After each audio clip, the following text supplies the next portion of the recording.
We started with a $20 million market cap. Then it was hundreds of millions.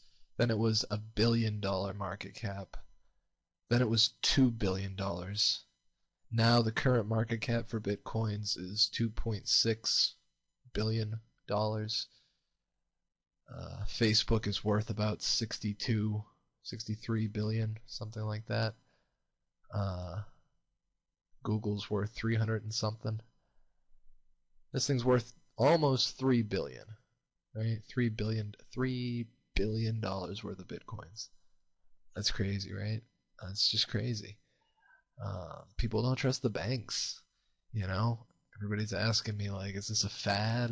What the hell is this? Why is the price hyper parabolic over here? Hyper exponentially parabolic. It's like e to the x squared. It's both exponential and parabolic. That's what's happening here. No, it is ridiculous. I don't know. Long term, I don't see the general public accepting Bitcoin as a currency, but I do see like a solid base of nerds. I think the nerd factor is there.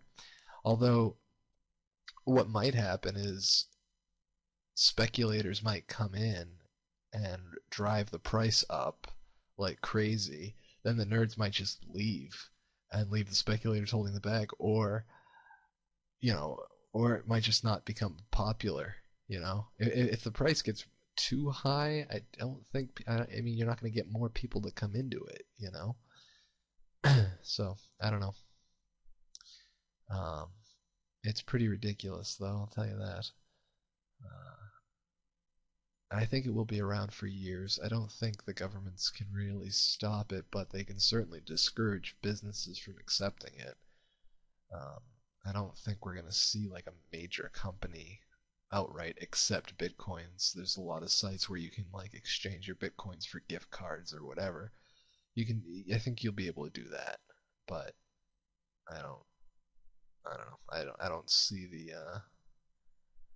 I don't see major companies coming out and endorsing it because I think they'd be too worried about government intervention. Basically, government's going to come in and say, "You can't do that."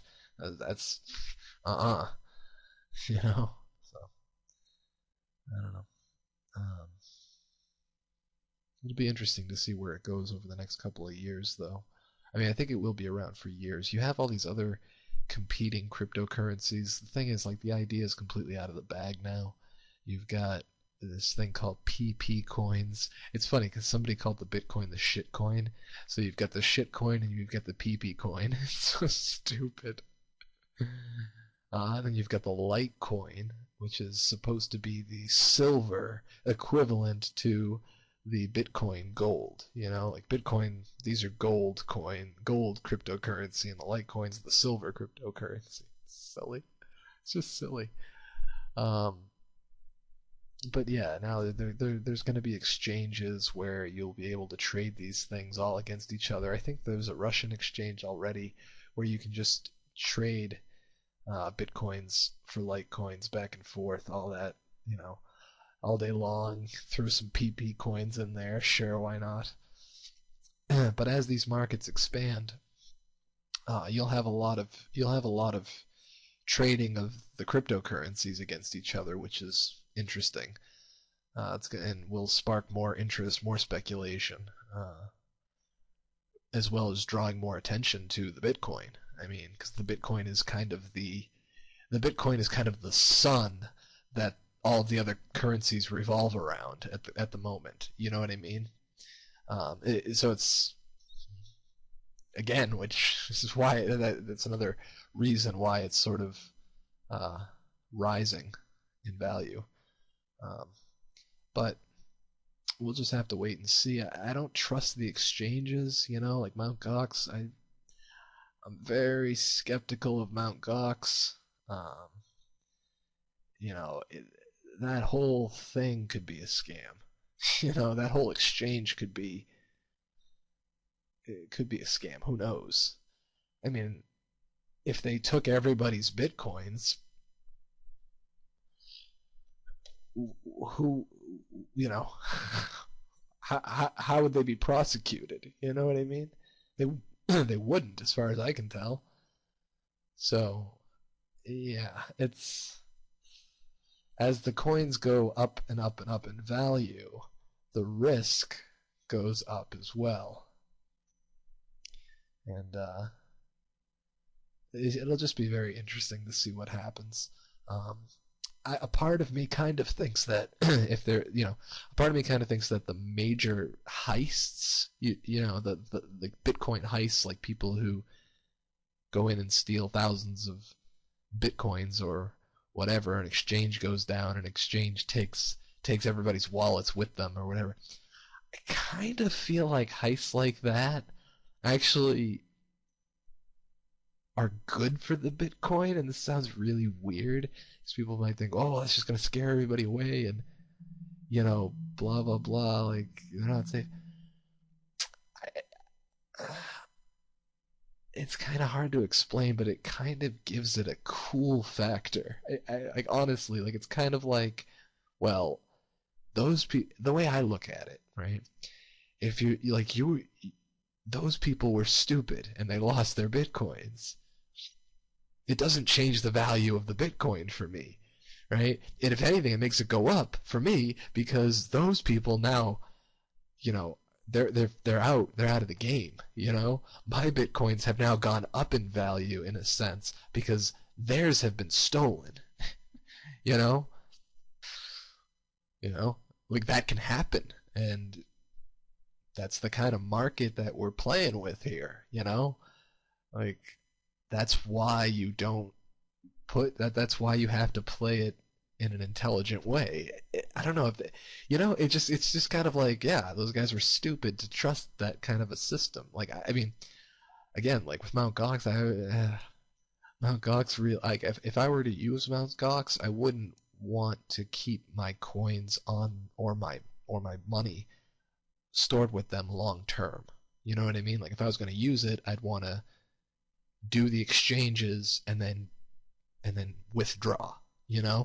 Like I wouldn't want to set up a permanent fund with them or anything. I really don't trust them. But I don't know.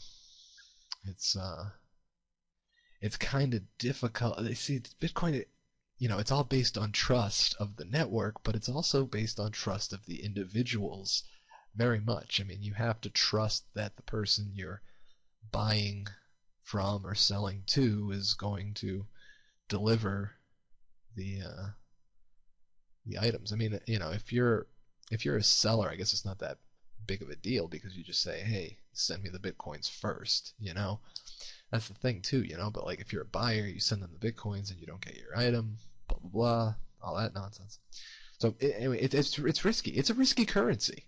Anybody who thinks that this is like the solution to life's problems and stuff, this is a Wild West moment for the internet, is what this is. This is a Wild West moment. We haven't had them in a while, to be honest. This is actually like, this is really akin to like the 2001 days. This is like the internet, rediscovering itself. Like we should have had, this is an idea that is, in some sense, it's like 10 years behind, but in another sense, it's right on time. Like it appeared right when it needed to appear. So I don't know, it's a very interesting thing, and we're just gonna have to see where it goes. I'd just like to add an addendum to this. Um, People talk about, does the Bitcoin have intrinsic value?